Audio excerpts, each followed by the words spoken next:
Joining us now is Rich Manley, and he is an adventure illusionist. Welcome to the show. How are you? Good, good. It's a pleasure to be here. What started your journey as an illusionist? So, being an adventure illusionist kind of started when I was 10 years old. My grandfather, he loved magic, but he was also a surgeon. And in the 40s, they taught some surgeons sleight of hand to be better with their finger dexterity. And so he learned that and he implemented that skill into a lot of the places he traveled, in the Amazon, when he'd meet remote cultures or remote communities, he would do magic for them. And it was kind of the way for him to break the ice and bridge that cultural divide. And so he taught me that skill, and he inspired me ever since to just travel the world, do magic for people, adventure, and meet these communities and just see how they're all interrelated and connected. He probably would have much rather had your career maybe sometimes than his own, right? Being a surgeon is like so serious, but being an adventure illusionist, you get to like use your hands, but you get to do something that's fun every day. Yes, yeah. I mean, it was funny because he always had this childlike innocence to him. Mm. He and all these family get-togethers, whenever I saw him, wherever he was home, he just had, such a lively expression and smile. I mean, and I think it was really because of all the places he visited. So despite, I guess, the stress of his career, he was always just smiling, happy, and encouraging me to one day go out and travel and meet all these people and, really stick with the magic. He taught me my first trick so that I could have the patience to keep growing and building off of that. And that's one thing he really wanted to teach me was that patience, which I think he also learned himself being a surgeon. But yeah, despite that, he was always just a happy guy. That's lovely. Coming from those great roots and such an early beginning. And now, speaking of travel, you've been traveling because you've been cast in projects that allow you to actually see parts of the world. What's going on with you now?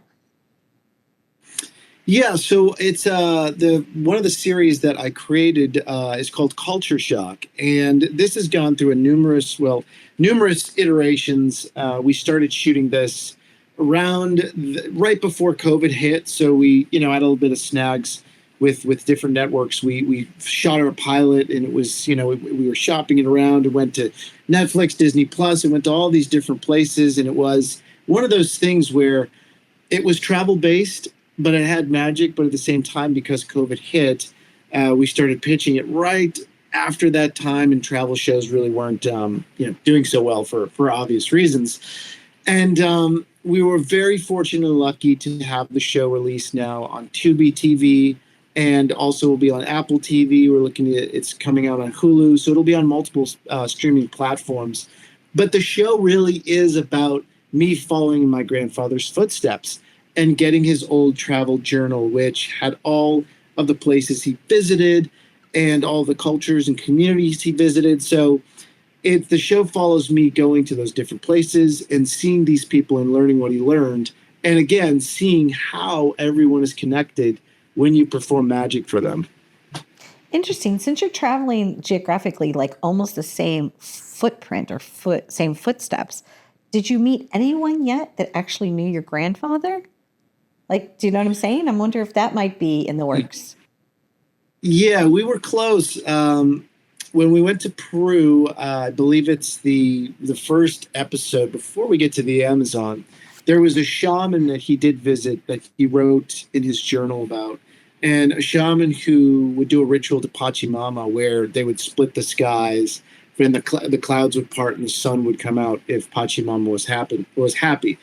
And it wasn't the same shaman, but Hmm. it was the same experience, which was really chilling because when we went to the Andes in this area called Pitamarca, we met this shaman, and he was more on the younger side, so he wasn't someone that my grandfather would have known, but he did the same ritual, which was that offering to Pachamama, which is Mother Earth in the Quechua belief in their tradition. And after the ceremony, and this is not an exaggeration, the sky actually opened up. It was winter and it was cloudy, and the sun came out.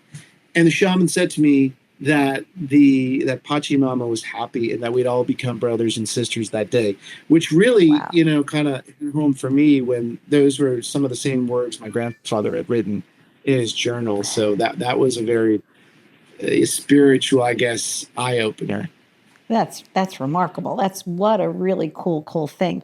You've gotten to work also with a lot of different celebrities through the years. Anybody that sticks out, any memory for you that you're like, wow, that was like a cool moment for me? Maybe not had the sky open up, but like something cool. Yeah. Yeah, I worked with Cameron Diaz was fun. Maggie Grace on Night and Day. That was a really fun experience. I mean, Cameron Diaz was just a riot to work with. I mean, she was just hilarious and outgoing. And James Mangold, who was the director of that movie, it was fantastic to work with him. Him doing a bunch of other movies like that Wolverine spinoff. I forget what the name was. The one with Hugh Jackman, where it's more serious. But I mean, he's done so many great things. So to work with him was an honor. And then I'd have to say Scott Adkins, doing Debt Collector, being able to do a fight scene in a martial arts setting and showcasing my martial arts skills with him was really fun. Yeah, you seem like you move in really fun, exciting circles. And when things are a little boring, you can always mix it up with like your sleight of hand or your talent or your skills, to bring a smile to somebody's face. You're going on tour, I guess, is what you would call it, with live events, correct? Where Yes. can we see you doing that? So we're doing a stage show. It's called Journal of Mystery, and the first show is going to be here in Hollywood at the Lowe's Hotel, July 12th. And then after that, we're going to be touring to different parts of the U.S. Cincinnati. We'll be going to West Virginia, Hawaii, Bahamas. And, all those tour dates will be on www.expeditionrich.com. Also, WiggleRoomEntertainment.com, which is the parent company. And the show really follows kind of how the TV show is. It follows my expeditions and my adventures to remote areas of the world, what I've learned from the people there, and also the magic I've seen. And then I invite people from the audience up on stage, and I show them the particular magic effect or routine that I saw these shamans perform, and people get to see it firsthand.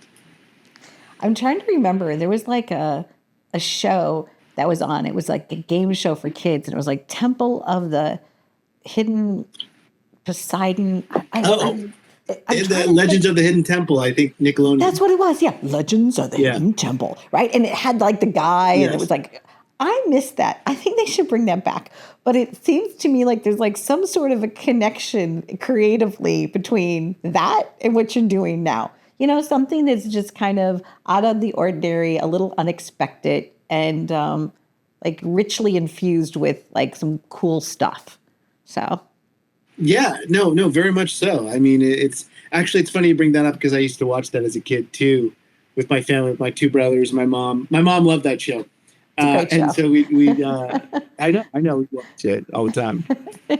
Great show. What is one comment from a fan that like really resonated with you and touched your heart? I think some of it is when other people, I guess, want to learn magic, and that there's people that have often said, especially kids, they're always like, oh, I want to do that, or I hear that, they picked up magic, even in my family, too, in my extended family. They're like, oh, we're trying magic now because, Rich is doing magic. And I think that is heartwarming because I do truly believe that magic does instill that wonderment. And I think when you perform magic for people, you are bringing people back to, childhood, wondering, and could that really be something that's happening, even if it's a trick or sleight of hand? It makes you, wonder. And I think that's a really important thing. And that's one thing my grandfather always said. And that's kind of why I think he was always smiling and he was always happy, because he would adventure, but he was always wondering, what else is out there? What else can I see? And it was that thirst for knowledge that really drove him. And I think magic is, in essence, a thirst for knowledge, because you want to learn how something's done, or you want to learn about a culture, or you want to learn about people or a skill. and you practice to do it, and it brings joy to people. That's what I love to see, especially when people are trying to do magic for those purposes. Yeah, I really have always enjoyed doing it. And in fact, I don't think I've ever mentioned this on my show, but I'm just going to say it out because it's true. Right after high school, maybe during high school, I had a job at Abracadabra Pizza Parlor, and I used to get on stage and do tricks. I could make milk disappear. I could make, knots and ropes disappear. But I also disappeared in a house that they would turn around, and I completely disappeared. They'd open the house and I was gone. So just letting you know, there's been a little bit of magic in my history too. Good old Abracadabra Pizza Parlor in Florissant, Missouri. And we wore purple and a blue shirt. And it's also where I became really good at the video games. I had like Ms. Pac-Man when it wasn't just the arcade game, but they actually had a table version. I had a whole entire pattern. I could probably do it like if I closed my eyes. So, but it was certainly nice to visit with you, Rich, here today. And, always wishing you the best. Magic is wonderful and your talent takes you far, but it also helps your audience go far in their vision and in their mind, where they can travel to different destinations and escape reality just for a little while they're watching you. Very much so. I couldn't have said it better. Yep. Nice to be with you here today, and happiness to you always. Well, thank you so much. It was a pleasure being here, and thank you for having me. You're welcome. And on the count of 3, we're going to disappear. You ready? 1. Okay. 2. 3.